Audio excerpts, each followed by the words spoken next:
नमस्कार, कैसे हैं आप? फिक्र आपकी में एक बार फिर से आपका स्वागत है। मैं हूं आपके साथ निशान चतुर्वेदी।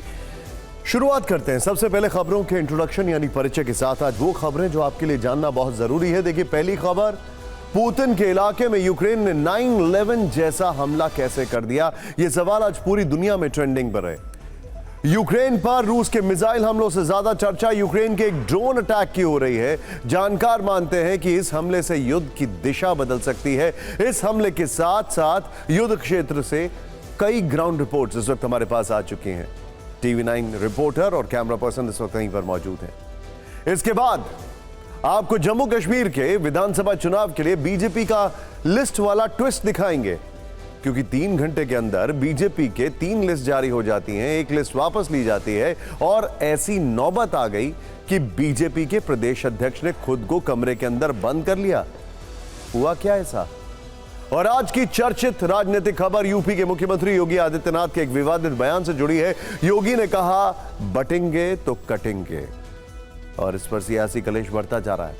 योगी पर असदुद्दीन ओवैसी और अखिलेश यादव ने सवालों वाला अटैक कर दिया है। यह आंच अभी और बढ़ेगी। मुख्यमंत्री और भाषा की मर्यादा से जुड़ी एक खबर देखिएगा। वैसे मर्यादा वाला सवाल तो बीजेपी सांसद कंगना रनौत पर भी उठा है। किसानों पर उनके एक बयान को लेकर बीजेपी में नाराजगी बढ़ गई है। उन्हें बीजेपी ने आधिकारिक रूप से बयान जारी करके ऑर्डर दिया है कि जुबानी मर्यादा का बॉर्डर वो पार ना करें। मध्य प्रदेश में जन्माष्टमी पर आज सरकारी स्कूल खुले, सांस्कृतिक कार्यक्रम हुए। ये सब कुछ हुआ सरकारी खर्चे पर। इस सरकारी फैसले पर बीजेपी और कांग्रेस के बीच राजनीतिक लड़ाई तेज है, और इन सब के बीच मुख्यमंत्री मोहन यादव ने एक और बड़ा बयान दिया है, जिस पर हंगामा खूब मचा है। पूरी खबर देखिएगा। आज हम आपको फिक्र में ओम पर्वत वाला रहस्य भी दिखाएंगे। क्या आपको मालूम है कि ओम पर्वत से ओम गायब हो गया है? इस घटना से हर कोई हैरान है, क्योंकि इसमें वैज्ञानिकों के लिए भी बड़े फिक्र वाली बात है। और आपको यूपी के बहराइच भी लेकर चलेंगे। यहां 35 दिनों से आदमखोर भेड़िए का आतंक है। इंसानों पर हमले बढ़ गए हैं, और आलम यह है कि भेड़िए से मुकाबला करने के लिए विधायक जी खुद बंदूक लेकर हर रात बाहर निकलते हैं। शुरुआत करते हैं आज की बड़ी फिक्र से।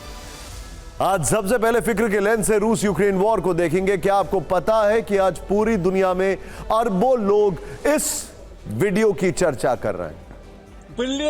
हम आपको दिखाते हैं। ये वीडियो रूस के सेरातोव का है, यूक्रेन की तरफ से हुए हमले का है। इस वीडियो को देखते ही आपको 23 साल पहले अमेरिका में 9/11 वाला हमला याद आ जाएगा। कुछ वही, बस यहां पर अगर ड्रोन की जगह एयरक्राफ्ट होता और ये शायद 110 मंजिला इमारत होती, तो इंपैक्ट कहीं गुना ज्यादा होता। बस फर्क यह है कि 2001 वाला हमला अमेरिका में हुआ, जबकि आज हमला रूस पर हुआ, वो भी अमेरिका द्वारा समर्थित यूक्रेन की तरफ से। यानी यूक्रेन का drone attack powered by America था। रूस यूक्रेन के बीच 2.5 साल से जारी युद्ध में इस तरह का यह पहला और अनोखा हमला है।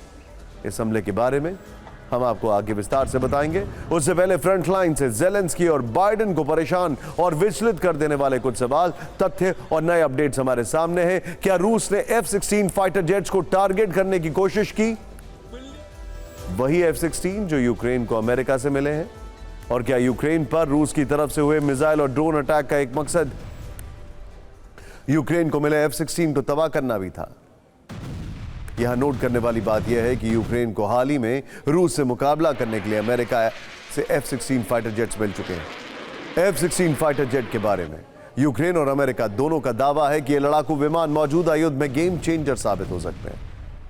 इसका अंदाजा रूस को भी है। 1 महीना पहले ही रूस की ओर से अपने सैनिकों को कहा गया था कि जो भी अमेरिका के फाइटर जेट को मार गिराएगा उसे 1,41,00,000 रुपए बतौर इनाम दिया जाएगा। तो क्या रूस ने आज इन विमानों को टारगेट करने की कोशिश की? यह एक ऐसी खबर है जिससे रूस यूक्रेन युद्ध में सीधे सीधे रूस वर्सेस अमेरिका जो है वो साफ दिखाई दे सकता है। इस खबर की डिटेल देने से पहले आपको वॉर जोन में आज हुए जबरदस्त टकराव के बारे में बताते हैं। पुतिन आज क्रेमलिन में अपने दफ्तर में बैठकर रूसी सेना के एक्शन की लाइव तस्वीरें देख रहे थे और जंग के मैदान की पल पल की खबर ले रहे थे। उन्हें जानकारी दी गई कि रूस ने आज समंदर और आसमान से पूरे यूक्रेन पर प्रहार किया। कल बल्कि परसों आपको याद होगा पुतिन ने अपनी कैबिनेट के साथ, एक वॉर कैबिनेट के साथ एक मीटिंग की थी जिसके पेपर्स छुपा दिए गए थे। उसी वक्त इस चैनल ने आपको बताया था कि बड़ा हमला होने वाला है। पूरब, पश्चिम, उत्तर, दक्षिण यूक्रेन का हर हिस्सा आज रूसी मिसाइलों और ड्रोन से थर्रा रहा था। ऐसा कहा जा रहा है कि रूस ने आज यूक्रेन से कुर्स्क हमले का बदला लिया। यूक्रेन बॉर्डर से लगे होने के कारण कुर्स्क रूस का सबसे इंपॉर्टेंट शहर है। यहां लगभग 1 महीने से यूक्रेनी फोर्सेस का कब्जा है। रक्षा मामलों के जानकार मानकर चल रहे थे कि पुतिन यूक्रेन के इस जख्म का बदला लेंगे और आज इंतकाम के रुझान आने शुरू हो गए। यूक्रेन की राजधानी कीव तक रूसी सेना के ताबड़तोड़ हमले देखे गए। रूस ने इवानो फ्रैंकोविस्क में भी मिसाइल अटैक किया और F-16 की सीक्रेट लोकेशन होने के कारण रशियन और पश्चिमी मीडिया में इस अटैक को लेकर काफी चर्चा रही।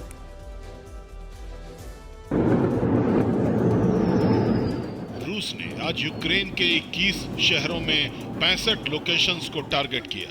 सबसे ज्यादा हमले कीव और लवीव में किए गए।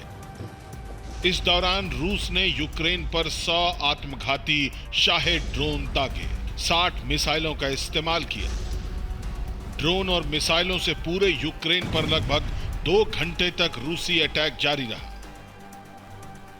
रूसी मीडिया के हवाले से खबर है कि रूस ने जिन मिसाइलों से यूक्रेन पर हमले किए उनमें परमाणु विस्फोटक ले जाने में सक्षम 9 किंझल हाइपरसोनिक मिसाइल भी शामिल थे, जिसे रूस के Tu-22 बम वर्षक विमान और MiG-31 फाइटर जेट से लॉन्च किया गया था। वहीं आज के हमले में रूस की वायुसेना ने कुल 11 टुपोलेव 95 और 6 टुपोलेव 22 बॉम्बर्स का इस्तेमाल किया, जबकि 9 MiG-31 और 2 सुखोई 57 से मिसाइल अटैक किए। आसमान में रूस की वायुसेना एक्टिव थी तो काला सागर से रूस की नेवी ने यूक्रेन पर भीषण प्रहार किया। खबर है कि ब्लैक सी में तैनात 4 मिसाइल कैरियर से 24 कैलिबर क्रूज मिसाइलें यूक्रेन पर दागी गई थी। अल जजीरा की रिपोर्ट है कि इन हमलों में front line Chernihiv, Sumy, Kharkiv और डोनेस्क में 18 लोगों के मारे जाने की खबर है, जबकि 37 से ज्यादा लोग घायल बताए जा रहे हैं। यूक्रेन पर रूस के इन भीषण हमलों की शुरुआत सुबह 5 बजे से हुई थी। इस दौरान पूरे यूक्रेन में रेड अलर्ट था। हमलों से बचाव के लिए पूरे यूक्रेन में सायरन गूंज रहे थे। कीव में लोग दहशत के मारे सबवे के शेल्टर्स में छिपने को मजबूर थे। उन्होंने घरों से बाहर निकलकर बचने और छिपने का ठिकाना रेलवे स्टेशनों को बना लिया था। इस दौरान एक ऐसा वीडियो भी वायरल हुआ जब रूसी हमले के दौरान लाइव न्यूज के समय ही ब्लैकआउट हो गया।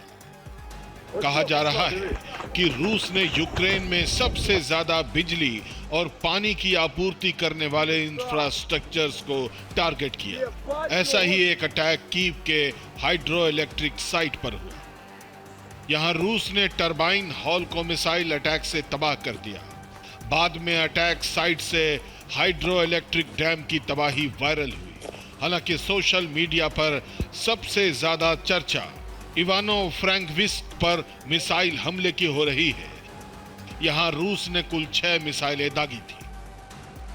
कहा जा रहा है कि इवानो फ्रैंकोविस्क में रूस का टारगेट यूक्रेन को मिले 2 F-16 फाइटर जेट थे, जो यहां हैंगर में सीक्रेट तरीके से छिपा कर रखे गए थे। ऐसा दावा है कि एक दिन पहले ही यूक्रेनी मीडिया से अनजाने में यहां की लोकेशन डिस्क्लोज हो गई थी, जिस वजह से रूस को F-16 की सटीक लोकेशन मिली और आज ही रूसी वायुसेना ने वहां तक अपनी मिसाइलों की मार दिखाई। हालांकि रूसी मीडिया के हवाले से आई इस खबर में और ज्यादा डिटेल नहीं दी गई है। इस वजह से अभी यह कह पाना थोड़ा मुश्किल है कि रूसी हमलों में F-16 को क्या और कितना नुकसान पहुंचा है। लेकिन जानकार अमेरिकी F-16 को रूस यूक्रेन युद्ध में गेम चेंजर लड़ाकू विमान मान रहे हैं। रूस के मिसाइल और ड्रोन हमलों के जवाब में यूक्रेन के ड्रोन भी रूसी शहरों पर मंडराते दिखे। 7 शहरों में यूक्रेन का ड्रोन से हमला हुआ। कुर्स्क, बेलगोरोड, ब्रियांस्क में धमाके सुनाई दिए। रूस का दावा है कि उसे यूक्रेन के 20 यूक्रेनी ड्रोन्स मार गिराए गए। हालांकि कई जगह यूक्रेन के जो ड्रोन हमले में ऐसा देखने को मिला है कि उनको कामयाबी भी मिली है। ऐसे ही एक ड्रोन हमले ने 23 वर्ष पहले अमेरिका में हुए 9/11 अटैक की याद दिला दी, जिससे खुद को सुपर पावर और सुपर सुरक्षित मानने वाला अमेरिका हिल गया था। इस 9/11 अटैक को अमेरिका के इतिहास में अब तक के हुए बड़े और विध्वंसक हमलों में गिना जाता है। आपके मन में यह प्रश्न उठ रहा होगा कि आज 11 सितंबर नहीं है, लेकिन रूस यूक्रेन युद्ध में हम आज 9/11 हमले का जिक्र क्यों कर रहे हैं? तो इस सवाल का जवाब आपको 2 तस्वीरों से देते हैं, जिसको देखने के बाद आप भी मानेंगे कि हमला हूबहू अमेरिका पर हुए 9/11 अटैक जैसा ही था। दोनों तस्वीरों को गौर से देखिए। पहली तस्वीर अमेरिका की है, जब आज से ठीक 22 वर्ष 11 महीने 15 दिन पहले 11 सितंबर 2001 को 2 अमेरिकी यात्री विमानों ने न्यूयॉर्क से स्थित वर्ल्ड ट्रेड सेंटर की 2 गगनचुंबी करीब के 110 मंजिला इमारतों पर अटैक किया था। अमेरिका में उस दिन 4 यात्री विमानों को आत्मघाती हमलावरों ने हाईजैक किया था और इसके बाद उन्होंने इसका इस्तेमाल न्यूयॉर्क, वॉशिंगटन की इमारतों पर हमले के तौर पर किया गया था। यह अमेरिका के इतिहास का सबसे मनहूस मंगलवार था और आज रूस यूक्रेन युद्ध में कुछ ऐसा ही हमला यूक्रेन की तरफ से रूस के सारातोव शहर में हुआ है। रूस की 38 मंजिला इमारत पर ठीक 9/11 की तर्ज पर ड्रोन अटैक किया गया। इसे आप ऐसे भी देख सकते हैं कि 9/11 हमला मानव सहित विमान से हुआ था, जबकि रूस की बिल्डिंग पर यूक्रेन का हमला मानव रहित यूएवी से किया गया है। रूस की जिस इमारत को यूक्रेन ने टारगेट किया वो सारातोव शहर की सबसे ऊंची इमारत है। इस इमारत का नाम है वोल्गा स्काई रेजिडेंशियल कॉम्प्लेक्स। यह 38 मंजिला इमारत है। ड्रोन हमले से रिहायशी इमारत को काफी नुकसान पहुंचा है। हैरानी की बात यह है कि सारातोव में ड्रोन हमले को रोकने में रूसी एयर डिफेंस सिस्टम नाकाम हो गया। यह रूस की सुरक्षा व्यवस्था में बड़ी नाकामी है। इसका अंदाजा आप ऐसे लगा सकते हैं कि रूस के बॉर्डर से करीब 900 किलोमीटर अंदर घुसे ड्रोन ने रिहायशी इमारत को तहस नहस कर दिया। इमारत की कार पार्किंग में ड्रोन का मलबा गिरा। हालांकि न्यूयॉर्क के वर्ल्ड ट्रेड सेंटर की तरह इमारत गिरी नहीं, लेकिन 3 से 4 फ्लोर्स को काफी नुकसान पहुंचा। एक महिला बुरी तरह जख्मी हो गई है। एक हैरान करने वाली बात आपको बताना जरूरी है, वो ये है कि आज जब पुतिन ने अटैक किया, मतलब रूस ने जो अटैक किया, उसमें सिविलियंस जो इलाके हैं उनको टारगेट नहीं किया गया था, लेकिन यूक्रेन का टारगेट सिविलियन इलाके थे। ये बहुत बड़ा फर्क है। आज रूस के राष्ट्रपति पुतिन ने ये सोचकर सुकून की सांस जरूर ले रहे होंगे कि अटैक 9/11 जैसा जरूर था, लेकिन उतना घातक नहीं था। अमेरिका पर हुए इस हमले का करीब 23 वर्ष पुराना वीडियो दिखाते हैं। 4 विमानों से अमेरिका पर अटैक वाली वीडियो फाइल खोलते हैं ताकि आपको अंदाजा लग पाए कि उससे नुकसान कितना हुआ था। 11 सितंबर 2001 को अमेरिका पर जो आतंकी हमला हुआ था उसमें 3000 लोगों की मौत हो गई थी। 6000 से ज्यादा लोग घायल हुए थे। आपको बता दें कि पहला विमान अमेरिका के स्थानीय समय के मुताबिक सुबह 8:46 पर उत्तरी टावर से टकराया था, जबकि दूसरा विमान 9:03 पर दक्षिणी टावर से टकराया था। इसके बाद दोनों इमारतों में आग लग गई थी। ऊपर की मंजिलों में लोग फंस गए थे। पूरा शहर धुएं से भर गया था। कुछ देर के अंदर 110 मंजिल की इमारत पूरी तरह से ताश के पत्तों की तरह ढह गई और थोड़ी देर बाद 9:37 में तीसरा विमान वॉशिंगटन डीसी से थोड़ी दूर पर स्थित अमेरिकी रक्षा विभाग के जो मुख्यालय है पेंटागन, उससे टकराया था, जबकि चौथा हाईजैक विमान से 10:03 पर हमला किया गया था। रूस और यूक्रेन में जारी युद्ध के बीच TV9 भारतवर्ष वॉर जोन में मौजूद है। हमारे संवाददाता विपिन चौबे यूक्रेन के खार्किव में है, जहां पर भी अटैक हुआ। एक साथ कई इलाकों में रूसी मिसाइलों से ताबड़तोड़ हमले हुए। खार्किव के कई मिसाइल लॉन्च पैड्स रूस के हमले में तबाह हो गए हैं, लेकिन वो जब डोनेस्क में वॉर जोन में एक टूटे हुए पुल की रिपोर्ट तैयार करने के लिए पहुंचे तो अचानक वहां फायरिंग होने लगी। पूरी रिपोर्ट। ये आर्टिलरी जो शेल्स हैं, ये उसके प्लास्टिक का डब्बा है जिसमें वो आता है। ये लाइव आर्टिलरी कार्टेजेस आप देखेंगे ये, और वो फायर क्या हुआ और तादाद देखिए कितनी ज्यादा है। यहां पर देखिए, ये जरा दिखाइए, ये पूरा जो इलाका है ये देखेंगे, ये लाइव आर्टिलरी शेल्स से भरा हुआ है। जिस ब्रिज को यूक्रेनियन आर्मी ने तोड़ा ताकि रशियन फोर्स यहां घुस ना पाए, अब उस ब्रिज पर आपको ले चलते हैं, वहां की तस्वीर दिखाते हैं। आइए मेरे साथ। ओ माय गॉड, बैठ बैठ बैठ बैठ बैठ बैठ बैठ बैठ बैठना पड़ेगा।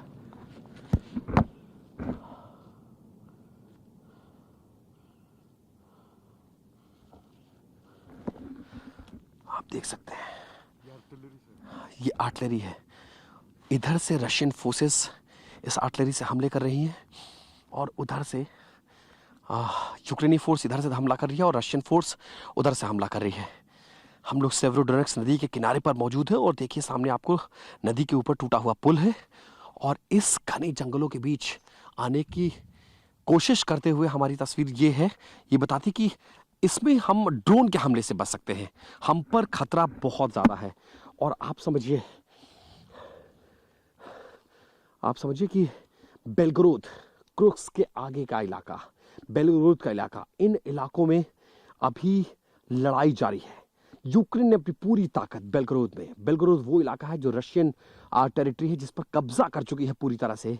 हजारों की तादाद में आर्म्स, आर्टिलरी, ड्रोन्स, तोपों को लेकर यूक्रेनी फौज इस वक्त वहां पर डटी हुई है। वैसे आज एक बहुत बड़ी खबर पोलैंड से आई है और यह खबर ऐसी सिचुएशन पैदा कर रही है कि लग रहा है रूस versus NATO almost on the edge है। ध्यान से देखिएगा ये खबर। पोलैंड ने कंफर्म कर दिया है कि एक ड्रोन ने पोलैंड की हवाई सीमा में घुसपैठ की। रशियन ड्रोन था। पोलैंड की आर्मी के प्रवक्ता ने पुष्टि की है कि यह ड्रोन ही था, ना कि कोई मिसाइल, और ऐसा दावा उन्होंने फ्लाइट की ट्रेजेक्ट्री और स्पीड के आधार पर किया है। पोलैंड को यह भी शक है कि एक ड्रोन उसकी ही धरती पर गिरा था। हालांकि इसकी पुष्टि के लिए वहां पर अभी सर्च ऑपरेशन चलाया जा रहा है। 100 सैनिकों की एक टीम जमीन पर ड्रोन के मलबे को खोज रही है। वहीं आसमान में हेलीकॉप्टर से भी तलाशी अभियान जारी है। अब यह ड्रोन यूक्रेन का था, रूस का था, इसको लेकर कई सारे सवाल किए जा रहे हैं। एक जगह ओपन सोर्स इंटेलिजेंस से यह कहा जा रहा है कि यह रशियन ड्रोन था, एक जगह यह कहा जा रहा है। ऐसे कई सारे क्लेम्स आ रहे हैं। इसकी पुष्टि ड्रोन का मलबा मिलने के बाद हो सकती है। लेकिन अगर यह ड्रोन रूस का हुआ तो नेटो देश इसे आर्टिकल 5 का उल्लंघन भी मान सकते हैं। आर्टिकल 5 का मतलब यह है कि नेटो देशों पर यह रूस का हमला माना जाएगा और फिर उसके हिसाब से आगे का एक्शन तय होगा। अब फिक्र की राजनीति फाइल्स खोलते हैं, राजनीतिक फाइल्स खोलते हैं। जम्मू कश्मीर में चुनाव आया तो साथ में टिकट वाला तनाव लाया। एक टिकट महाविकेट। हमने बचपन में कहानी पढ़ी थी, याद होगा आपको। अक्सर चुनाव से पहले टिकट को लेकर तकरार, मनमुटाव और हंगामा होता है। जम्मू कश्मीर में भी यही हुआ, लेकिन तस्वीर कुछ अलग दिखी। पार्टी विद अ डिफरेंस जिसे कहा जाता, आज वो पार्टी विद डिफरेंसेस दिखाई दे रही थी। ये तस्वीर अलग इसलिए है क्योंकि इस बार टिकट पर मारामारी बीजेपी में मची है। हालात ऐसे हो गए कि जम्मू कश्मीर के बीजेपी अध्यक्ष ने खुद को अपने दफ्तर में बंद कर लिया। बाहर नारेबाजी होती रही, टिकट वाली लिस्ट तक वापस लेनी पड़ी। इस तस्वीर ने जम्मू से दिल्ली तक हलचल पैदा कर दी है। बीजेपी दफ्तर में हंगामे की ऐसी तस्वीर आपने शायद पहले नहीं देखी होगी। कार्यकर्ता बेकाबू थे, अपने नेताओं को उम्मीदवार नहीं बनाए जाने से नाराज थे। जम्मू में बीजेपी का प्रदेश दफ्तर अखाड़ा बन चुका था। रविंद्र रैना के समझाने बुझाने का भी कोई असर नहीं पड़ा। इसकी जड़ में बीजेपी उम्मीदवारों की वो लिस्ट है जो बड़े विवाद की वजह बन गई। तो आखिर इस लिस्ट में है क्या जिससे जम्मू में बीजेपी कार्यकर्ताओं का तापमान बढ़ा दिया? असल में बीजेपी ने आज सुबह 10:08 पर 44 उम्मीदवारों की पहली सूची जारी की। पहली सूची में पहले चरण के लिए 15 और दूसरे चरण के लिए 10 और तीसरे चरण के लिए 19 उम्मीदवारों के नाम थे। सूची जारी होते ही जम्मू में खलबली मच गई। हंगामा इतना बड़ा कि 11 बजे तक लिस्ट वापस ले ली गई। दिल्ली में अमित शाह के घर बैठक हुई। फिर 12:33 पर पहले चरण के लिए 15 उम्मीदवारों के नाम घोषित किए गए। इनमें नाम वही थे जो पहले जारी लिस्ट में दर्ज थे।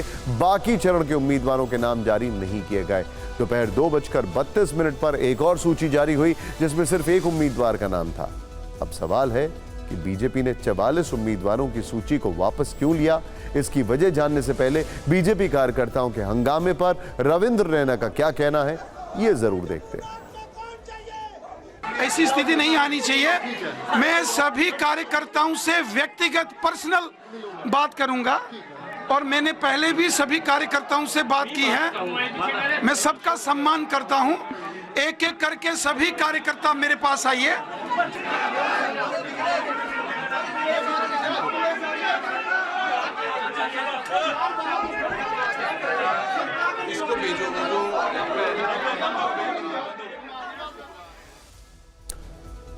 निश्चित तौर पे रविंद्र रैना ने बड़ी कोशिश की समझाने की, एक पॉइंट ऑफ व्यू रखने की, लेकिन आपके सामने तस्वीरें हैं।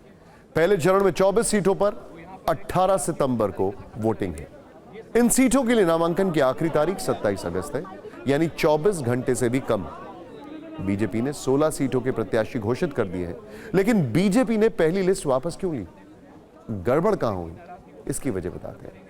देखिए, हमारे संवाददाता अमोद राय को बीजेपी के सूत्रों ने बताया है कि यह क्लेरिकल मिस्टेक थी जिसको संज्ञान में आते ही वापस लिया गया। सूत्र बता रहे हैं कि रविवार की रात केंद्रीय चुनाव समिति की बैठक में नाम फाइनल किए गए।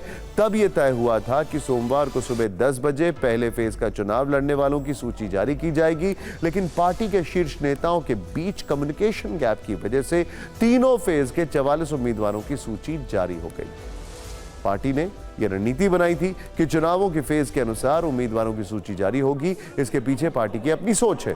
बीजेपी को लगता है कि फेज वाइज उम्मीदवार देने से विरोधी प्रत्याशियों के अनुसार रणनीतिक फैसले लिए जा सकेंगे, फैसलों में थोड़ा बहुत परिवर्तन भी किया जा सकेगा। दूसरा, नाम काटने की स्थिति में पार्टी का नाराज उम्मीदवार नुकसान पहुंचाने की स्थिति में बहुत ज्यादा नहीं रहेगा। तीसरा, टिकट कटने से नाराज उम्मीदवार की दूसरी पार्टी का दामन थामने की आशंका कम रहेगी। लेकिन सोमवार को सुबह 10 बजे जब 44 उम्मीदवारों की सूची एक साथ जारी हो गई तो हंगामा खड़ा हो गया। बीजेपी आलाकमान जब तक एक्शन में आए तब तक बात बिगड़ चुकी थी। जो टिकट की आस में थे वो निराश होकर भड़क गए। कुछ दिग्गज नेताओं का नाम भी सूची में नहीं था। मतलब इस बार के चुनाव में वो बेटिकट हो चुके हैं। जो लिस्ट वापस ली गई उसके हिसाब से पूर्व डिप्टी सीएम निर्मल सिंह का टिकट काट दिया गया। लिस्ट में जम्मू कश्मीर प्रदेश अध्यक्ष रविंद्र रैना और पूर्व डिप्टी सीएम कविंद्र गुप्ता का नाम नहीं था। हालांकि इन सीटों पर अभी उम्मीदवार का ऐलान नहीं हुआ है। बीजेपी की सूची में पूर्व मंत्री पवन खजूरिया और सुबोध गुप्ता का भी नाम नहीं था। इनके अलावा वरिष्ठ नेता सत शर्मा का नाम भी नहीं था। जो नाम वापस लिए गए हैं उन 44 उम्मीदवारों में 14 मुस्लिम प्रत्याशी थे, जबकि 8 दूसरे दलों से आए नेता थे। इस लिस्ट में सिर्फ 2 कश्मीरी पंडित और 1 महिला का नाम था। कहा यह जा रहा है कि बीजेपी जम्मू कश्मीर की कुल 90 सीटों में 70 पर चुनाव लड़ेगी। बाकी सीटों के लिए निर्दलीय प्रत्याशियों से संपर्क किया जा रहा है।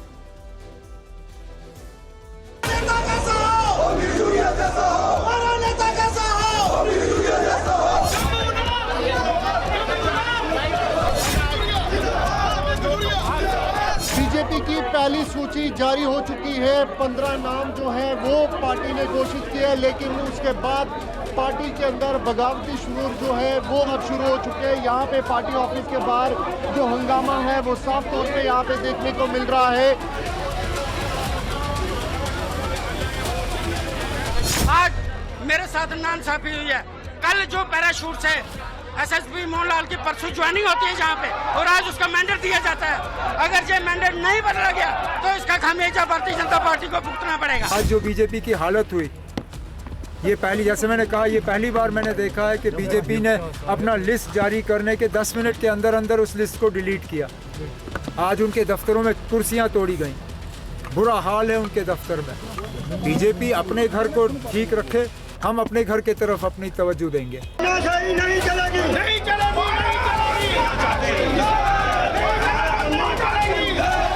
25 साल से मैं भारतीय जनता पार्टी में हूँ, लेकिन इन्होंने जो लिस्ट निकाली है, एससी मोर्चा को इन्होंने इग्नोर किया है। नए जो लोग ज्वाइन करा के उनको टिकटें दी गई हैं, हमारी भारतीय जनता पार्टी के शोकोल जी से बात हुई है, उन्होंने हमें यकीन दिलाया है कि जो आपके साथ जायती हुई है हम उसका विरोध करेंगे।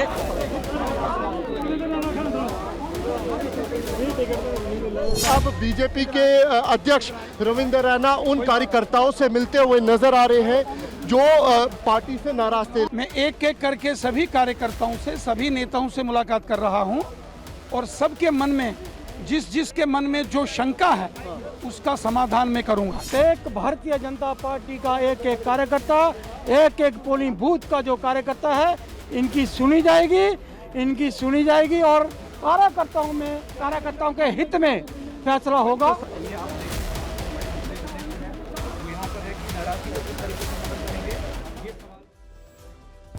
टिकट की कलह के बीच बीजेपी लिस्ट की चर्चा एक और वजह से हो रही है। बीजेपी की पहली लिस्ट में एकमात्र महिला उम्मीदवार शगुन परिहार है। शगुन परिहार किश्तवाड़ विधानसभा से प्रत्याशी बनाई गई हैं।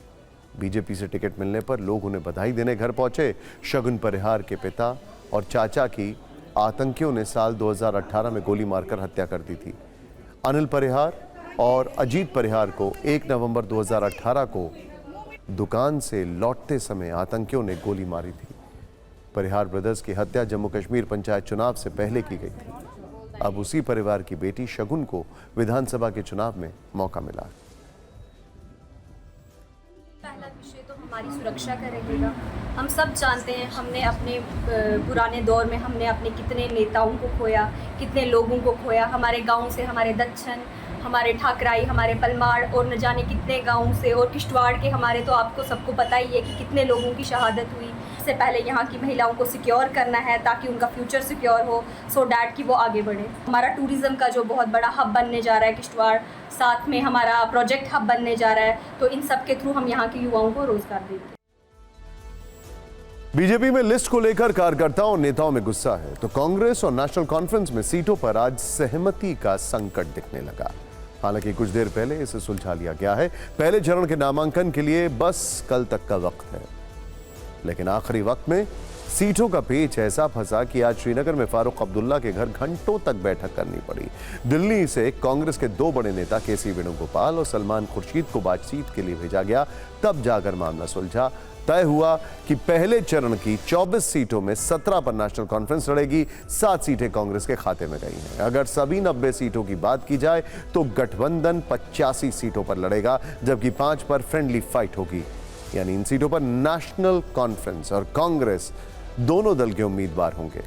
हालांकि अभी यह पता नहीं है कि फ्रेंडली फाइट वाली 5 सीटें कौन सी होंगी। जिन 85 सीटों के लिए गठबंधन हुआ है उनमें 51 पर नेशनल कॉन्फ्रेंस, 32 पर कांग्रेस लड़ेगी। वहीं एक सीट सीपीएम और पैंथर्स पार्टी के खाते में गई है। यह जानकारी दोनों दलों ने प्रेस कॉन्फ्रेंस करके दी।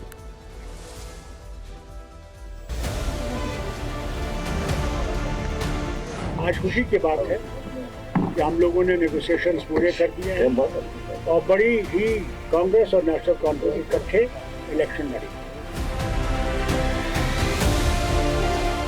We will fight together. We will win Jammu and Kashmir. We will form the government in Jammu and Kashmir. What are those friendly fight seats? Can you name please? ना वो list निकल आने दीजिए, आपको पता चल जाएगा। उसमें से 3 ऐसे हैं जो हमारे लिए छोड़ना मुश्किल था और 2 सीटें ऐसी हैं जिनके लिए कांग्रेस को मुश्किल हुई थी उन सीटों पे कोई फैसला लेना। Out of 90 seats, National Conference will contest 51 seats, INC 32, friendly contest, but in a very disciplined manner to 5 seats. We have left 1 seat for CPIM and 1 seat for Panthers Party. अब बात हिमाचल प्रदेश के मंडी से बीजेपी सांसद कंगना रनौत के उस विवादित बयान की जिसने बीजेपी की फिक्र बढ़ा दी है। किसानों पर कंगना ने ऐसी टिप्पणी कर दी जिससे बीजेपी को न सिर्फ सफाई देनी पड़ी बल्कि एक प्रेस रिलीज जारी करके यह कहना पड़ गया कि कंगना रनौत को पार्टी के नीतिगत मुद्दों पर बोलने की इजाजत नहीं है।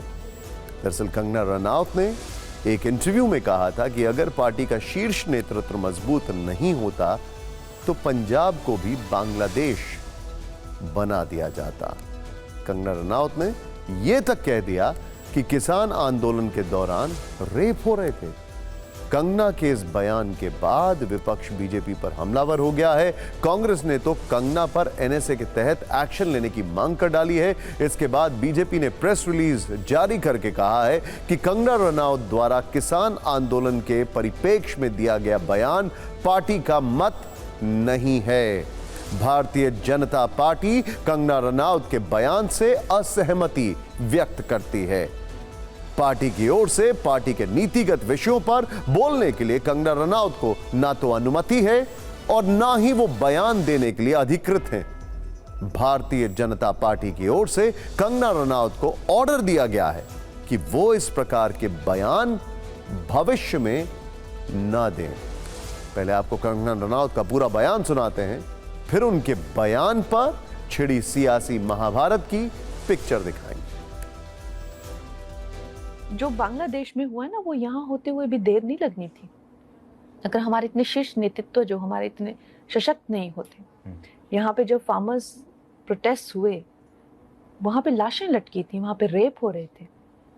और जब वो किसानों के हितकारी बिल जो वापस लिए गए थे, तो पूरा देश जो है वो चौंक गया था। और वो किसान आज भी वहाँ बैठे हुए, उन्होंने कभी सोचा ही नहीं ये बिल वापस होगा।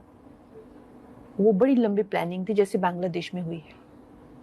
तो इस तरह के षड्यंत्र, और आपको क्या लगता है किसानों, चाइना, अमेरिका, इस तरह की जो विदेशी जो शक्तियां हैं वो यहाँ काम कर रही हैं।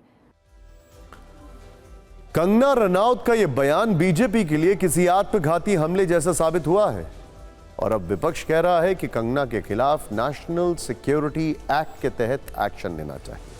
किसानों को लेकर कंगना के बयान पर किस तरह विपक्ष ने बड़े हमले किए, ये आप जरूर देखिए।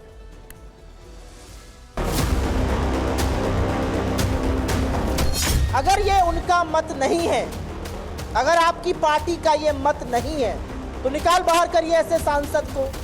तो इस देश के किसानों के खिलाफ जिसने इस तरह की बात की है, उसको किसी कीमत पर संसद में बैठने का हक नहीं।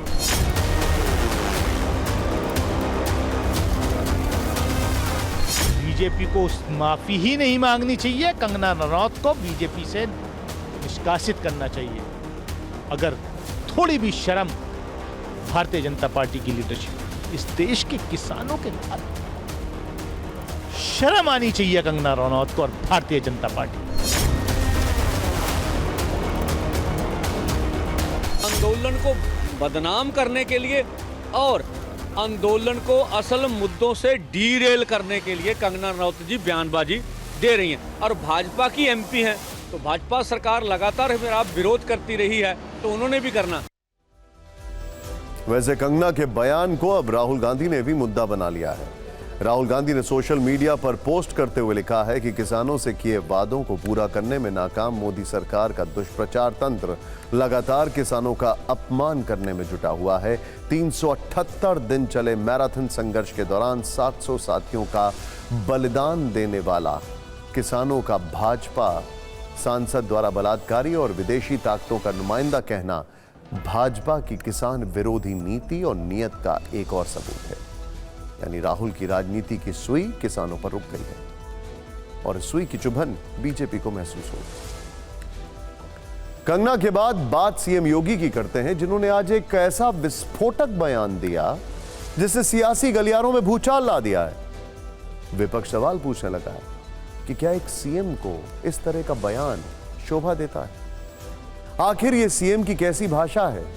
इस बयान में सीएम योगी ने जिन शब्दों का इस्तेमाल किया, विपक्ष उन शब्दों को हथियार बनाकर बीजेपी पर हमले कर रहा है। योगी आदित्यनाथ जन्माष्टमी के अवसर पर एक कार्यक्रम में हिस्सा लेने के लिए आगरा पहुंचे। यहां उन्होंने बांग्लादेश की घटना का जिक्र करते हुए हिंदुओं से एकजुट रहने की अपील की।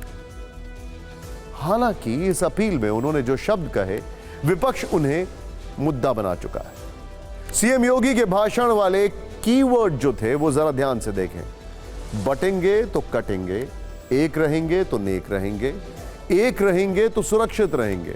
बांग्लादेश जैसी गलती यहां नहीं होनी चाहिए। पहले आप सीएम योगी का वो बयान सुनिए, इसके बाद खबर को आगे बढ़ाएंगे। राष्ट्र से बढ़कर के कुछ नहीं हो सकता, कुछ नहीं हो सकता। और राष्ट्र तब सशक्त होगा जब हम एक रहेंगे, नेक रहेंगे, तभी नेक रहेंगे। बटेंगे तो कटेंगे।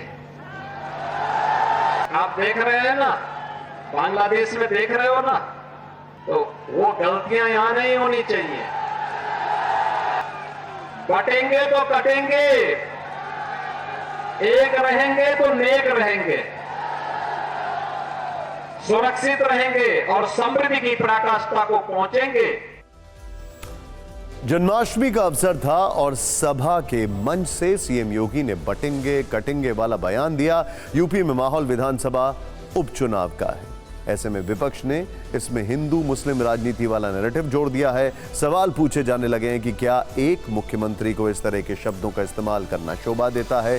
क्या मुख्यमंत्री का बयान लोगों को उकसाने वाला है? नहीं है। क्या सीएम योगी आदित्यनाथ का बयान लोगों को आपस में बांटने वाला नहीं है? समाजवादी पार्टी अध्यक्ष अखिलेश यादव ने योगी के बयान को भय फैलाने वाला बताया। उन्होंने कहा है कि जिम्मेदार लोगों का काम भय से बचाना होता है, भय फैलाना नहीं। तो एआईएमआईएम सांसद असुद्दीन ओवैसी ने बीजेपी पर समाज को बांटने का आरोप लगाया। फिलहाल योगी के बयान पर सियासत का तापमान फुल ऑन आया है हाई।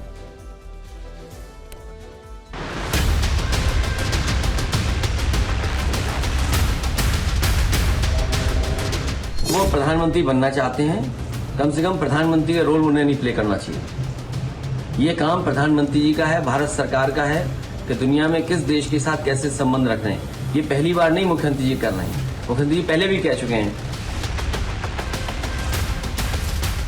आप ही तो बांट रहे हैं। कौन बांट रहा है? आप ही तो बांट रहे हैं। उनको नजर आ रहा है कि उन्हीं की पार्टी के लोग उनको हटाना चाहते हैं मुख्यमंत्री के पद से, तो शायद वो बीजेपी को कह रहे हैं कि बटेंगे तो कटेंगे। उत्तर प्रदेश के सीएम और आसाम के सीएम में एक होड़ लगी हुई है आपस में। कौन माइनॉरिटीज़ के खिलाफ नफरत फैलाने का ज़्यादा बड़ा काम कर रहा है?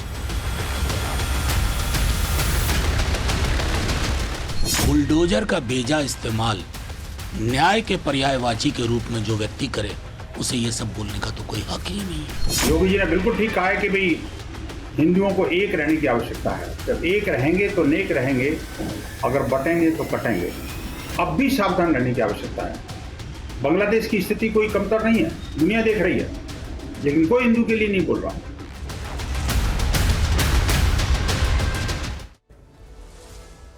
और फिक्र में अब बात एक रहस्य की करते हैं जिसमें बहुत सारे चिंताजनक संकेत हैं। ये खबर समुद्र तल से करीब 20,000 फीट ऊंचे उस ओम पर्वत से आई है जहां हर वर्ष से ओम की आकृति बन जाती थी। इसीलिए पर्वत आस्था का एक बड़ा केंद्र भी बन चुका है। लेकिन इस बार इस ओम पर्वत पर कुछ ऐसा हुआ है जिसने हर किसी को चौंका दिया। हाल ही में उर्मिला सनवाल नाम की एक महिला ओम पर्वत के दर्शन के लिए गई थी, लेकिन जब उन्होंने इस पर्वत को देखा तो उन्हें यकीन नहीं हुआ। अमूमन जिस मौसम में ओम पर्वत पर प्राकृतिक रूप से बना ओम नजर आता था, इस बार वो नहीं दिखा, यानी ओम गायब हो गया। इस घटना को समझाने के लिए हम ओम पर्वत की 2 तस्वीरें भी आपको दिखा रहे हैं, जिसमें पहली तब की है जब पर्वत पर ओम की आकृति दिखती थी, लेकिन दूसरी तस्वीर में ये देखिए आप, बर्फ से बना ओम नजर नहीं आ रहा है और सिर्फ काले पहाड़ दिख रहे हैं। इसीलिए अब ये ओम पर्वत लोगों के बीच चर्चा का विषय बन गया। लेकिन आखिर ऐसा क्यों हुआ, इस पर वैज्ञानिकों और पर्यावरणविदों के कुछ मत हैं। जैसे मौसम वैज्ञानिकों के अनुसार इसकी वजह वैश्विक तापमान में बढ़ोतरी है। इसीलिए अब ऊंचे हिमालय के क्षेत्र में बर्फ बहुत तेजी से पिघलने लगी है। हाल के वर्षों में सर्दी के मौसम में कम बर्फबारी भी इसकी एक वजह बताई जा रही है। वैज्ञानिकों के अनुसार इसकी वजह ग्लोबल वार्मिंग तो है ही, साथ ही यहां पर्यटन काफी बढ़ रहा है। टूरिज्म बढ़ने के कारण सड़कें बनाई जा रही हैं, कई दूसरे स्ट्रक्चर्स तैयार किए जा रहे हैं, जिससे हिमालय रीजन के वातावरण में बहुत बुरा असर पड़ रहा है। जिस ओम पर्वत के बारे में आज हम आपको बता रहे हैं वो हमेशा एक बड़े रहस्य की वजह रहा है। लोगों को यह चमत्कार आश्चर्य में डालता रहा है। आखिर कैसे हर साल इस पर्वत पर बर्फ से अपने आप ओम की आकृति बन जाती है। इसीलिए हिंदू धर्म में इस ओम पर्वत का अपना एक महत्व ही रहा है। यह ओम पर्वत उत्तराखंड के पिथौरागढ़ जिले से करीब 170 किलोमीटर दूर नाभी ढांग में स्थित है। धारचूला तहसील की व्यास घाटी में इस पर्वत की ऊंचाई करीब 5900 मीटर है और कैलाश मानसरोवर यात्रा मार्ग पर मौजूद नाभी ढांग से ही इस ओम पर्वत के दर्शन होते हैं। खास बात यह है कि जब इस पर्वत पर सूर्य की पहली किरण पड़ती है तो ओम शब्द अलग ही चमकता हुआ दिखाई देता है। लेकिन इस बार ऐसा ना होने पर लोग परेशान हैं। इस ओम पर्वत को लेकर क्या मान्यताएं हैं, इसके बारे में भी हम आपको बताते हैं। इस ओम पर्वत को हिंदू धर्म में भगवान शिव का निवास स्थान माना जाता है। मान्यता है कि यह पर्वत शिव शक्ति के आशीर्वाद से व्याप्त है।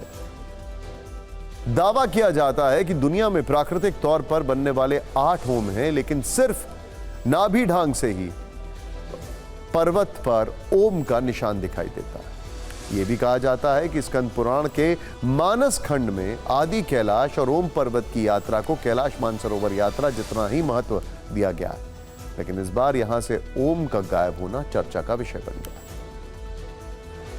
अचानक से कुमायूं क्षेत्र में भी लोगों की, तीर्थयात्रियों की, टूरिस्ट की बाढ़ सी आ गई। जब आदमी बहुत वहां जाएंगे, व्हीकल्स उस तरफ को ज्यादा जाएंगी तो पर्यावरण का तापक्रम भी बढ़ेगा और बर्फ को पिघलाने में सिर्फ तापक्रम ही नहीं, अगर ध्वनि की जो आवाज की तरंगें हैं, अगर वो भी उनकी मात्रा बढ़ जाए तो वो भी बर्फ को पिघलाने में, बर्फ से टकरा करके उसको पिघलाती हैं। अब उस खबर की बात करते हैं जिसका फोकस भेड़ियों पर है। उत्तर प्रदेश के बहराइच जिले के 3 गांव में आदमखोर भेड़ियों का आतंक है। ये आदमखोर भेड़िए अब तक 5 मासूम बच्चों को अपना शिकार बना चुके हैं। ड्रोन कैमरे में इन आदमखोर भेड़ियों की तस्वीरें रिकॉर्ड हो चुकी हैं। इसकी सूचना मिलने पर बीजेपी विधायक सुरेश्वर सिंह खुद आधी रात को बंदूक लेकर बहराइच के कुम्हारनपुरवा गांव में पहुंच गए। किसी वन विभाग के एक्सपर्ट की तरह बीजेपी विधायक आदमखोर भेड़ियों के पैरों के निशान को देखते हुए उनकी खोज में जुटे हैं। आज भी सुबह इन भेड़ियों ने एक महिला पर हमला कर दिया, जिसने अस्पताल में दम तोड़ दिया। बहराइच के कई गांव में लोग पिछले 35 दिनों से आदमखोर भेड़ियों की दहशत के बीच जीने को मजबूर हैं।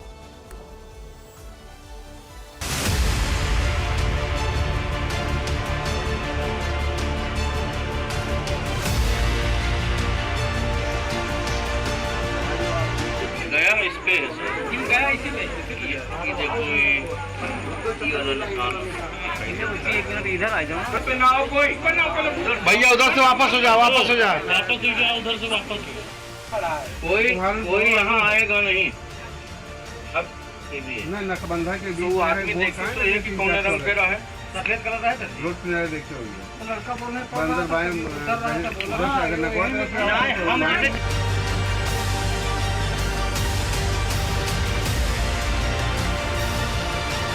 हमारे जो ऑफिसर्स हैं, हमारे कंजर्वेटर, हमारे जेफर्स, हमारी पूरी टीम लग करके पब्लिक अवेयरनेस की कार्यक्रम यहाँ पे चला रही है।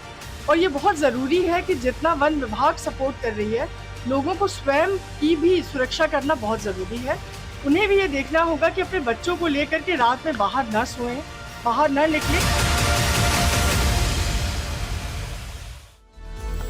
वहीं उस मुद्दे पर अब सियासत भी होने लगी है। समाजवादी पार्टी अध्यक्ष अखिलेश यादव ने बीजेपी विधायक सुरेश्वर सिंह का वीडियो पोस्ट करते हुए सोशल मीडिया पर लिखा है, बीजेपी के विधायक जी दिखावटी सहानुभूति का प्रदर्शन करने के लिए हाथ में बंदूक लेकर आदमखोर पशु के पैरों के निशान तलाशने का काम करने का वीडियो बनवा रहे हैं और सोशल मीडिया पर अपने झूठे जन सरोकार को दर्शा रहे हैं। इसका मतलब है कि उन्हें अपनी ही सरकार के मंत्रालयों और विभागों पर भरोसा नहीं है।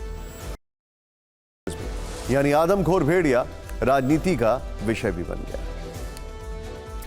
फिक्र में अब बात उस विवाद की जो मध्य प्रदेश में मोहन सरकार के आदेश पर छिड़ा है। यहां जन्माष्टमी के दिन भगवान कृष्ण के नाम पर सियासी महाभारत हो रही है।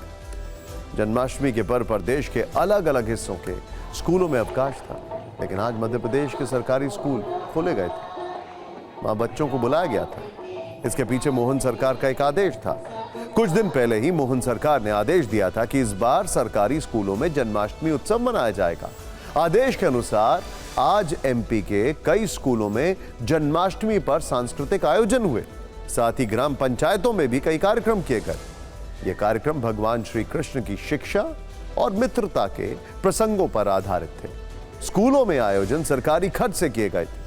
विपक्ष ने इसे मुद्दा बना लिया और मोहन सरकार के आदेश पर सवालों की झड़ी लगा दी। कांग्रेस और बीजेपी के बीच जन्माष्टमी के अवसर पर कैसे सियासी कलेश छिड़ गया, वो हम आपको दिखाते हैं और बताते हैं। कांग्रेस का आरोप है कि बीजेपी ने जन्माष्टमी का भी राजनीतिकरण कर दिया। इस पर बीजेपी ने पूछा है कि कांग्रेस को सनातन परंपरा से आखिर दिक्कत क्यों है। कांग्रेस का आरोप है कि बीजेपी श्री कृष्ण के नाम पर अपनी राजनीति चमका रही है। लेकिन बीजेपी का सवाल है कि कांग्रेस को भगवान राम और कृष्ण के नाम से इतनी तकलीफ क्यों है। कांग्रेस का तर्क है कि मध्य प्रदेश में बीजेपी की सरकार सिर्फ टैक्स के पैसे की बर्बादी कर रही है, जबकि बीजेपी के अनुसार कांग्रेस को तुष्टीकरण की राजनीति पसंद है। कांग्रेस के इस सवाल और बीजेपी के जवाब में बहुत चिंगारियां हैं।